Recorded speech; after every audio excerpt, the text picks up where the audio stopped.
for our listeners, especially those in demanding PR roles, what do you think they should take away from your story? I think if you're working in demanding PR, huge respect. It's not an easy job, and you've got to have a certain type of personality, I think, to do it. You're already quite resilient.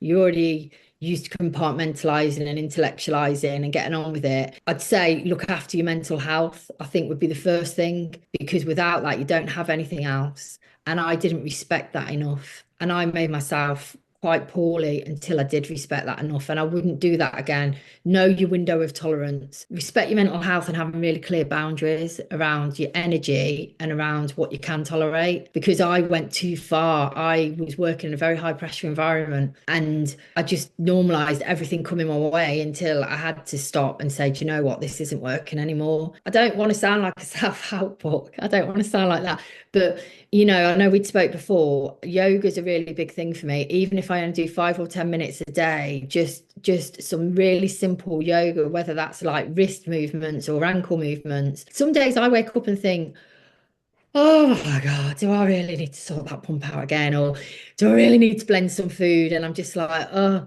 And then I have a word with myself and go for a coffee or watch a film if I've got, you know what I mean? If I've got space, I'll use that space. You don't have to always be doing things. Do what you enjoy, look after your mental health and be kind to yourself. It doesn't really get much more complicated than that. And if it is more complicated than that, strip it back because it doesn't need, I'm a walking, talking example of that. It doesn't need to be any more complicated than that.